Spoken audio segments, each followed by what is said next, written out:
बिछोडको वेदनामा जाति छाती पोल्छ, मिलनको कल्पनामा त्यही आशा भन्छ। बिछोडको वेदनामा जाति छाती पोल्छ, मिलनको कल्पनामा त्यही आशा भन्छ।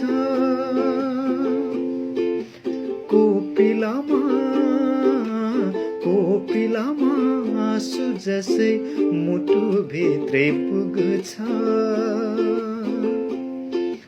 जति टाढा पुग्छु सधैँ नजिक त्यही हुन्छ। किन किन तिम्रो तस्बिर मलाई निको लाग्छ, नबोलेर जति हेर्छौ उति हिसी लाग्छ। अँध्यारोमा रात बिच तारा पछि घुम्छ, जुनेलीमा जुनसित ओर्ली मुख चुम्छ। किन किन तिम्रो तस्बिर मलाई निको लाग्छ।